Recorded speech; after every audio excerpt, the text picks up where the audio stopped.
ఫిబ్రవరిలో మనకి ఒక క్రైమ్ జరిగింది. ఏంటంటే ఇందులో కంప్లైనెంట్ ఆయన ఏం చేశారంటే ఫేస్బుక్లో పరిచయం అయిన ఒక అమ్మాయి పిలిస్తే ఆయన అలమండ సంతకి రమ్మంటే ఆయన వచ్చారనమాట. వస్తే అక్కడ ఒక ఇద్దరు కాపు కాసి ఆయన్ని కొట్టి ఆయన మెడలో ఉన్న బంగారం చైన్ లాక్కెళ్ళడం జరిగింది. దాంతోపాటు ఆయన్ని డబ్బులు డిమాండ్ చేయడం కూడా జరిగింది. అయితే ఈయన ఏంటంటే నేను ఫేస్బుక్లో పిలిస్తే నేను వెళ్ళాను అని ఇంట్లో తెలిస్తే మళ్ళీ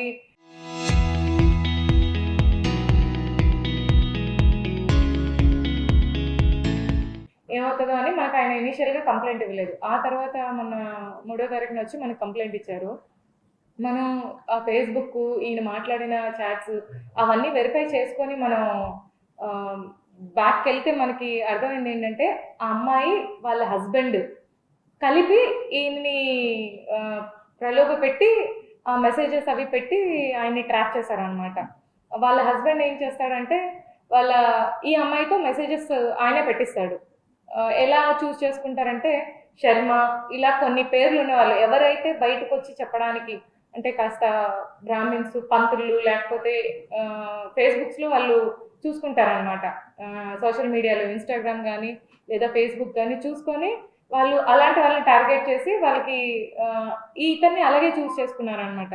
చూస్ చేసుకొని అతనికి మెసేజెస్ పెట్టడం. ఫేస్బుక్లో ముందు పరిచయం అయ్యారు, ఆ తర్వాత ఒక నెంబర్ ఇచ్చారు, ఓన్లీ వాట్సాప్ కాలే మాట్లాడతారు, వాట్సాప్లోనే చాట్ చేస్తారు. అలా పరిచయం అయ్యి వీళ్ళ హస్బెండ్ దగ్గరుండి ఆమెని మాట్లాడించేవాడు. అలా మాట్లాడించి అతనికి ఈమె వీడియో కాల్ చేసింది. వీడియో కాల్ చేసి ఆ కంప్లైంట్ని ఇక్కడికి రప్పించారు.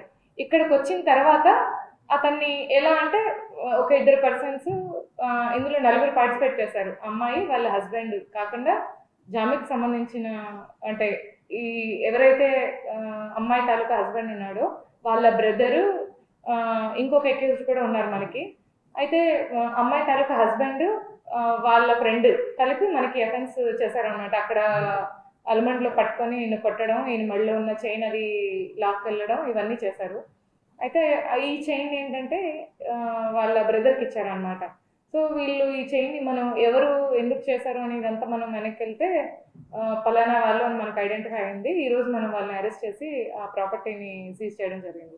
సో ఇదేంటంటే ఎవరైనా ఫేస్బుక్లో లేదా ఎనీ సోషల్ మీడియా రిక్వెస్ట్ పెట్టి వాట్సాప్లో మాట్లాడి మనం పలానా దగ్గర కలుద్దాము అంటే ఖచ్చితంగా అది నిజంగా ఆ పరిచయం వల్ల ఫ్రెండ్షిప్ వల్ల అనుకోవాల్సిన అవసరం లేదు.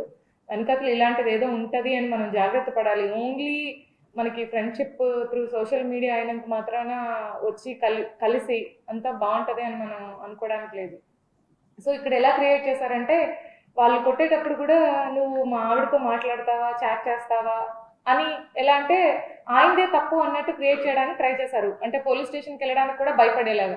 బట్ ఆ తర్వాత ఆయన బంగారం పోయింది కాబట్టి దాని విలువ ఎక్కువ కాబట్టి ఆయన వచ్చారు ఒక 15 days తర్వాత. బట్ యాక్చువల్గా వాళ్ళని ఇంటర్వ్యూట్ చేస్తే మనకి తెలిసింది ఏంటంటే హస్బెండ్ అండ్ వైఫ్ కలిపే మనకి ఈ అఫెన్స్ చేస్తున్నారు అనమాట. Local to global news at your fingertips. మీ చేతిలో ఒక ఆయుధం. Download Raw TV app. Media legend Ravi Prakash is back.